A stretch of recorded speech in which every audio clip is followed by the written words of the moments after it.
দেশের অর্থ সম্পদগুলো যদি এখান থেকে লুটপাটের মতো কোনো পরিবেশ ভবিষ্যতে তৈরি হয়, তার জন্য কিন্তু সরকার দলকে দায়ী থাকতে হবে। মাননীয় স্পিকার, মাননীয় অর্থমন্ত্রী তার বক্তব্যে বলেছেন যে যোগ্য লোক নিয়ে আসা দরকার, দক্ষ লোক নিয়ে আসা দরকার, এই কারণে বয়সের বাধ্যবাধকতা তারা উঠিয়ে দিচ্ছেন।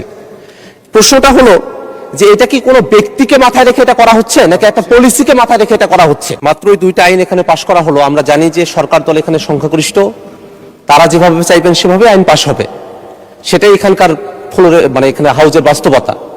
কিন্তু যে দুইটা আইন পাশ করা হলো এবং যে জনমত যাচাইয়ের জন্য এবং প্রস্তাবগুলো উত্থাপন করা হয়েছিল, যিনি সদস্য আছেন তিনিও এই আইনগুলোর বিষয়বস্তু কি তার বক্তব্যের সময় সেই বিষয়টা তিনি উল্লেখ করেন নাই। বিষয়বস্তু হলো যে এই যে সিকিউরিটিজ অ্যান্ড এক্সচেঞ্জ কমিশনের যে আইনটি এবং এই যে বীমা কর্পোরেশনের যে আইন, দুইটা আইনের বয়সের যে বাধ্যবাধকতা ছিল সেই বাধ্যবাধকতাগুলোকে উঠিয়ে নেওয়া হয়েছে। বিলের দিকে তাকালে মনে হয় যে খুবই সংক্ষিপ্ত একটা কথা, যে কমা সেমিকোলন তার পরিবর্তে দাড়ি প্রতিস্থাপিত হবে, শর্তগুলো বাদ যাবে, দেখে মনে হয় যে যেন বা এখানে কোনো কিছুই হইতেছে না। কিন্তু বাস্তবতা হলো এই যে সিকিউরিটিজ অ্যান্ড এক্সচেঞ্জ কমিশন, সেখানে 65 বছরের একটা বাধ্যবাধকতা ছিল চেয়ারম্যান এবং সদস্যদের ক্ষেত্রে, এবং বীমা উন্নয়ন ও নিয়ন্ত্রণ কর্তৃপক্ষ সেখানে 67 বছরের একটা বাধ্যবাধকতা ছিল। বিষয়টি হলো মাননীয় অর্থমন্ত্রী তার বক্তব্যে বলেছেন যে যোগ্য লোক নিয়ে আসা দরকার, দক্ষ লোক নিয়ে আসা দরকার, এই কারণে বয়সের বাধ্যবাধকতা তারা উঠিয়ে দিচ্ছেন। প্রশ্নটা হলো যে এটা কি কোনো ব্যক্তিকে মাথায় রেখে এটা করা হচ্ছে, নাকি একটা পলিসিকে মাথায় রেখে এটা করা হচ্ছে?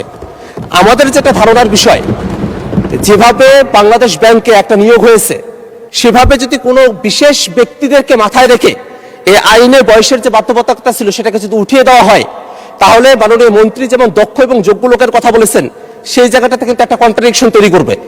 আইন পাশ হয়ে গেছে, কিন্তু আমরা বিরোধী দলের পক্ষ থেকে আমাদের কনসার্নগুলো এখানে জানিয়ে রাখছি এই কারণেই, কারণ বিএনপি সরকার 2001-এ যখন ক্ষমতায় এসেছিলেন, তারা তত্ত্বাবধায়ক সরকারের নিজেদের মতো করে উপদেষ্টা বাড়ানোর জন্য প্রধান বিচারপতির বয়স যখন 65 থেকে 67 করেছিলেন, তারপরে একটা দীর্ঘ ভোগান্তি জাতিকে আমাদের পোহাতে হয়েছিল।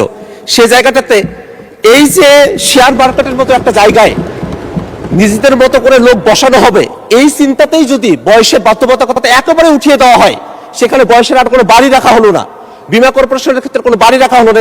এগুলো কিন্তু আর্থিক প্রতিষ্ঠান। দেশের অর্থ সম্পদগুলো যদি এখান থেকে লুটপাটের মতো কোনো পরিবেশ ভবিষ্যতে তৈরি হয়, তার জন্য কিন্তু সরকার দলকে দায়ী থাকতে হবে। মাননীয় স্পিকার, আমরা আমাদের এই কনসার্নটা জানিয়ে রাখলাম। আমরা চাইবো যে সরকার যেভাবে বলেছেন সৎ এবং যোগ্য লোক, দক্ষ লোক, সেই কি পরিমাণ সৎ এবং যোগ্য এবং দক্ষ লোককে সেই প্রতিষ্ঠানগুলোতে সামনে নিয়োগ দেওয়া হবে, আইন তো পাশ করা হয়েছে, সেটা দেখার অপেক্ষায় জাতীয় অপেক্ষা করছে। মাননীয় স্পিকার, আপনাকে ধন্যবাদ।